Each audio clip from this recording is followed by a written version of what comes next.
Halo semuanya, perkenalkan, nama lengkap saya Francisca Regina Ivandira. Saya mahasiswa keperawatan Fakultas Ilmu Kesehatan Unika Santo Paulus Ruteng dengan NPM 22201254. Oke baik, jadi pada video kali ini saya akan melakukan edukasi tentang penyakit malaria atau biasa disebut Plasmodium vivax. Mungkin banyak dari kita semua yang bertanya-tanya, apa sih malaria atau Plasmodium vivax itu?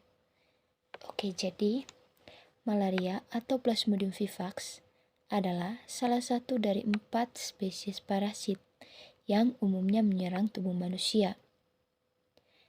Plasmodium vivax ini juga dibawa oleh nyamuk Anopheles betina.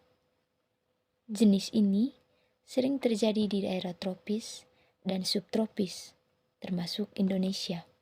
Indonesia berada di daerah tropis yang suhunya tinggi, yang mengakibatkan penguapan yang tinggi dan berpotensi untuk terjadinya hujan, sehingga sangat mudah bagi seseorang terkena penyakit malaria vivax, ditambah pemukiman warga yang kurang bersih. Berikutnya, proses terjadinya atau proses penyebaran penyakit malaria vivax. Jadi, infeksi terjadi ketika nyamuk menghisap darah dari manusia yang telah terinfeksi, kemudian melanjutkan siklus hidup parasit malaria dan akhirnya menginokulasi inang manusia berikutnya. Jadi di sini, jika nyamuk menghisap darah dari manusia atau dari orang yang telah terinfeksi virus malaria vivax, otomatis jika dia kembali menggigit atau menghisap darah dari manusia lain, otomatis orang yang telah dihisap darahnya akan terkena atau terinfeksi virus malaria vivax. Berikutnya, tanda dan gejala yang ditimbulkan oleh seseorang yang terkena virus atau terinfeksi virus malaria vivax. Yang pertama, demam. Yang kedua, menggigil. Yang ketiga, sakit kepala. Yang keempat, berkeringat. Yang kelima, kelelahan. Dan yang terakhir, mual dan muntah. Demam yang diderita oleh orang yang telah terinfeksi virus malaria vivax ini, suhu tubuhnya mencapai 37,5 derajat Celcius atau bahkan bisa mencapai 41 derajat Celcius. Berikutnya, tindakan pencegahan.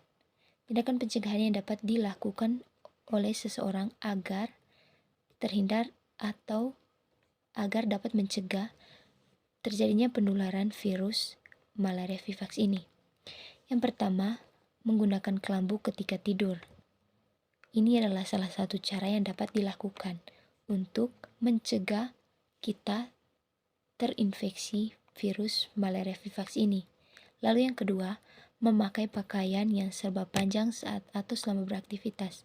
Jadi, jika kita melakukan aktivitas di luar ruangan, sebaiknya kita memakai pakaian atau kita memakai pakaian dan celana yang panjang agar kita terlindungi dari gigitan nyamuk malaria vivax ini.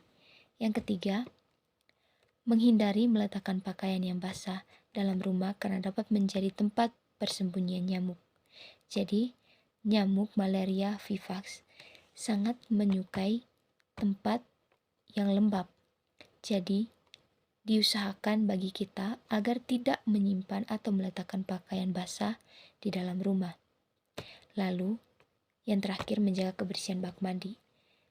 Ini juga sangat berpengaruh karena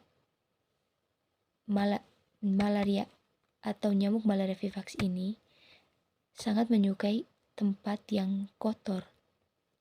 Jadi, sebaiknya kita selalu membersihkan bak mandi kita minimal seminggu 2 kali agar kita dapat terhindar dari penularan virus malaria vivax ini.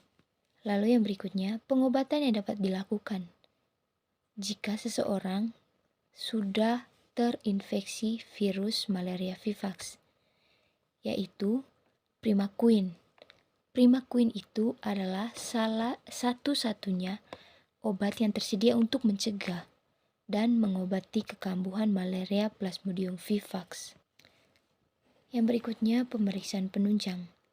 Pemeriksaan ini terdiri dari 2 jenis pemeriksaan. Pemeriksaan tetes tipis hapusan darah dan juga pemeriksaan tetes tebal hapusan darah. Pemeriksaan tetes tipis hapusan darah digunakan untuk mendeteksi plasmodium, sedangkan pemeriksaan tetes tebal hapusan darah digunakan untuk menentukan spesies penyebab dan kekambuhan parasit atau kepadatan parasit. Oke, baik. Sekian video tentang edukasi tentang malaria vivax, penyakit malaria vivax.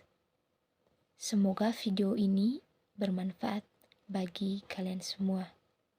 Sampai jumpa di video selanjutnya.